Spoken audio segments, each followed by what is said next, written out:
Kalala Yahweh, Ba Shema Mashiach Yahweh. Shema Yeshua Yahweh Al-Hayyin Awel Kadaba Mashpaka. Shalom. May peace, serenity, and prosperity be multiplied unto you all. All right, so this is part 2 of the history behind neither Jew nor Greek. So in part 1, we developed the understanding of who Antiochus IV Epiphanes was. And we related that to Paul's epistles when he specifically wrote about neither Greek nor Jew, but being one in Yahweh Shah HaMashiach. Now we're going to get further into some of the actions that took place in the Hellenization of the Israelites. We're going to look at some of the actions that took place that caused these Israelites at that time and beyond to convert over to be calling Greek, right? We're going to see exactly some of those actions that caused them to lose their faith and abandon their heritage to become Greek. Now we're back in 1 Maccabees chapter 1, and we're starting at verse 28. It reads, "The land also was moved for the inhabitants thereof, and all the house of Jacob was covered with confusion." So the inhabitants thereof was the Greeks. And it was moved for them, meaning things were changing over and causing great confusion to the Israelites. Verse 29, "And after 2 years fully expired, the king sent his chief collector of tribute unto the cities of Judah, who came unto Jerusalem with a great multitude." Okay, so this sounds very familiar, right? When we get into verse 30, it sounds very familiar of what the Idumeans have done in the history of the Americas. We're going to see it here in verse 30. "And spake peaceable words unto them, but all was deceit. For when they had given him credence, he fell suddenly upon the city and smote it very sore, and destroyed much people of Israel." See what Epiphanes did, the colonizers did to Native Americans. It was the same scheme, same tactic. Came with peace, but war was in his heart. Verse 31, "And when he had taken the spoils of the city, he set it on fire and pulled down the houses and walls thereof on every side." So not all of the Israelites willingly converted to Greekish fashions and customs. They were forced, coerced, and literally destroyed to do so. They were lied to, they were scammed, they were cheated into doing so. Verse 32, "But the women and children took they captive and possessed cattle." So not only did they take the spoils of Jerusalem, they also took the women and children. They took them captive, so they took them as slaves. And knowing the wickedness of Edom, there's no telling what they did with those women and children. We have an idea because we've seen it before in history already here in America itself. The United States, that is. If you go into the archives of history, right? So it's the same playbook, just a different time. Verse 33, Salat. "Then builded they the city of David with a great and strong wall and with mighty towers, and made it a stronghold for them. And they put therein a sinful nation, wicked men, and fortified themselves therein. So Yahweh Ba'ashem Yahushua describes the Greeks, the Idumean Greeks, as a sinful nation. Wicked men fortified themselves therein, the city of the Wad. Yeah, you're hearing it from the manuscripts of Yahweh Ba'ashem Yahushua. And history can coincide with that as we introduce that in part 1. Verse 35. They stored it also with armor and victuals. And when they had gathered together the spoils of Jerusalem, they laid them up there, and so they became a sore snare. So as these people inhabited and invaded Jerusalem, Israel, they were a sore trap.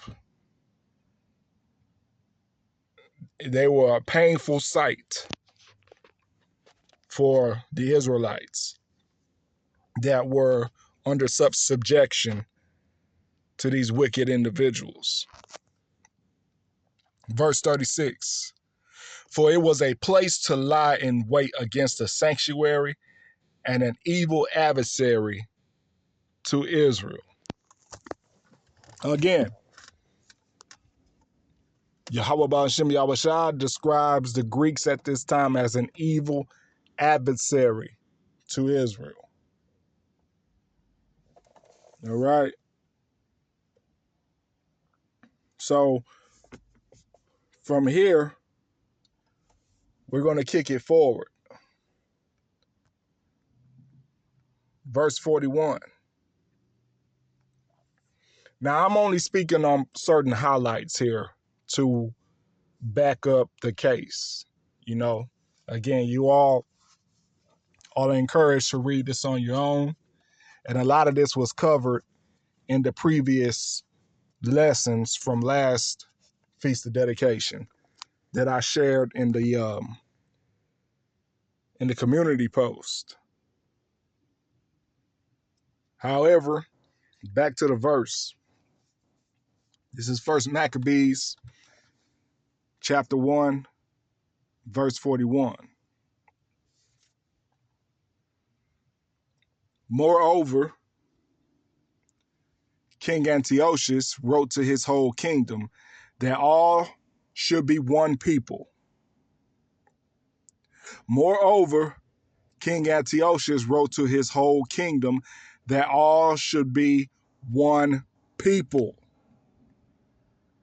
Moreover, King Antiochus wrote to his whole kingdom that all should be one people. So this again is evidence of the Hellenization of Israelites being converted to Greeks. Not even converted. I would say coerced to being Greeks. Verse 42, and everyone should leave his laws. So all the heathen agreed according to the commandment of the king. So these are all the different nations that were within Greece at the time. You know, you had several different nations living at once, but they all had to consider themselves Greeks, including the Israelites.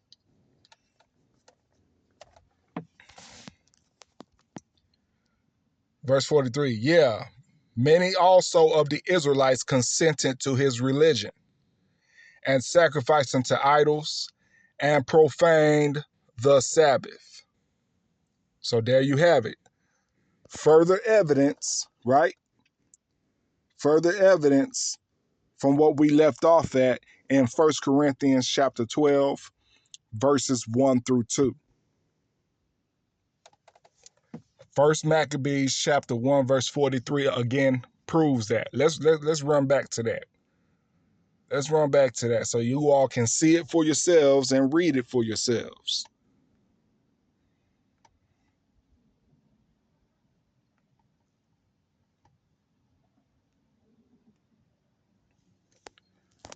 1 Corinthians chapter 12, verses 1 through 2. Now concerning spiritual gifts, brethren, I would not have you ignorant. Ye know that ye were Gentiles, carried away unto these dumb idols, even as ye were led. So going back to First Maccabees, were they not led to dumb idols?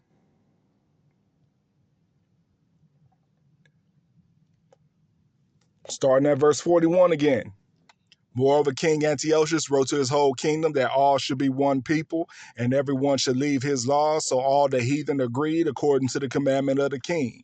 Verse 43, yeah, many also of the Israelites consented to his religion and sacrificed unto idols and profaned the Sabbath. So there you have it, precept upon precept, line upon line, here a little, there a little. Verse 44.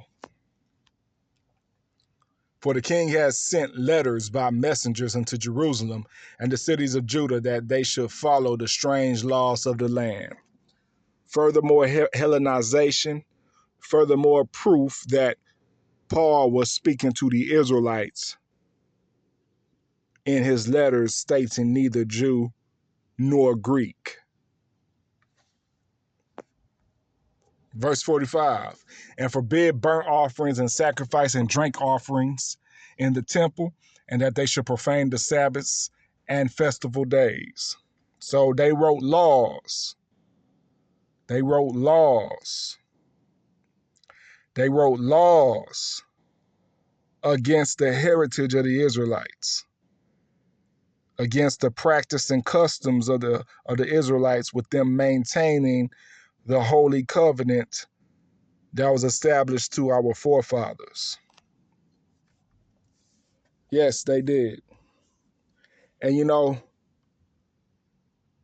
Aksha'al, Brother Paul, spoke on this too. Yeah, he did. He sure did. And I'm going to find it.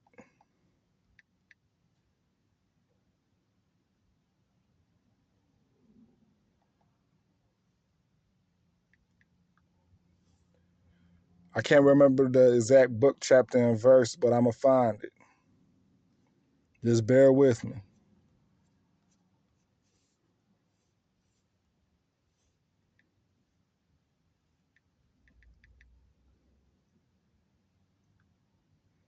Bear with me and I'll find it.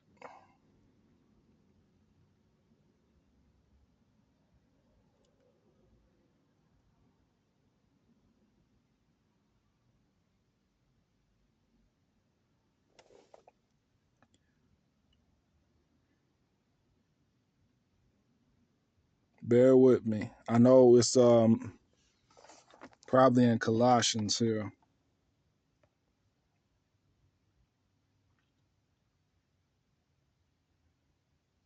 Yep. I'm going to go to it.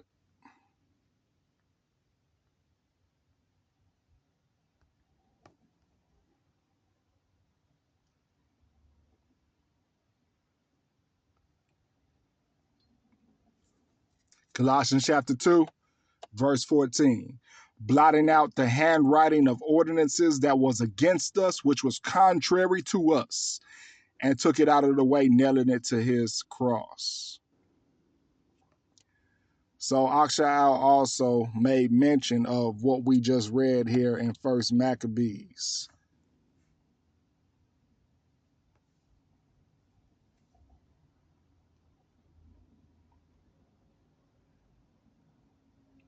So yeah, all of those ordinances, those laws that King Antiochus wrote against the Israelites keeping the Holy Covenant, Aksha'al wrote about that as well in Colossians chapter 2.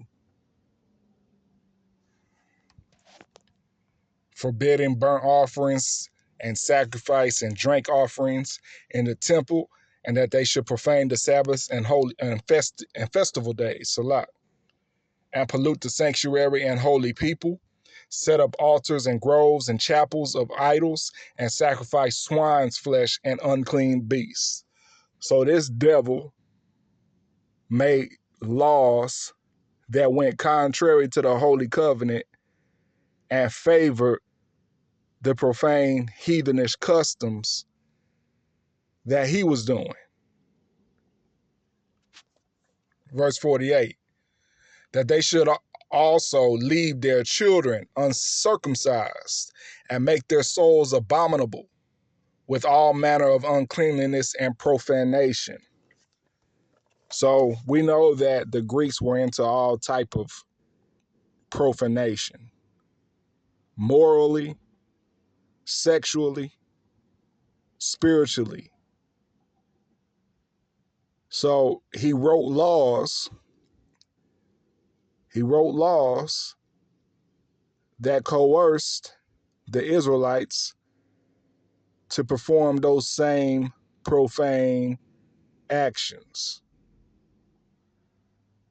As we just read here in 1 Maccabees chapter 1, verse 48. So when you have those people defending and misinterpreting neither Jew nor Greek in Galatians chapter 3, verse 28, this is what they're defending.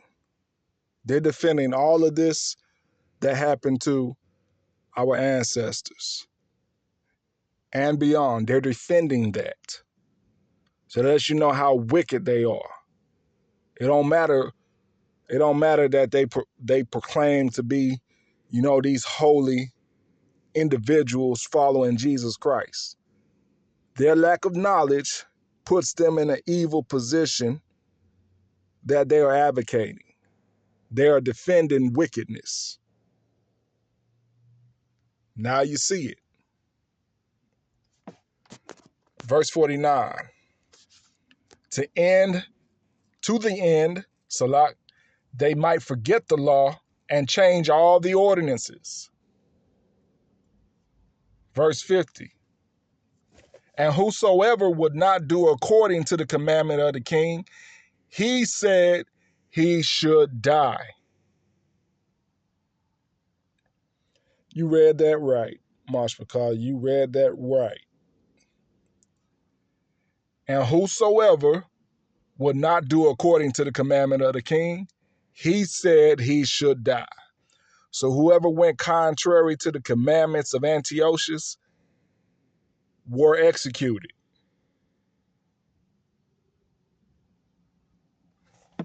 So everybody who misinterprets Galatians chapter 3, verse 28, to include the Idumeans in that when Paul was speaking to the Israelites, they're doing a very wicked thing.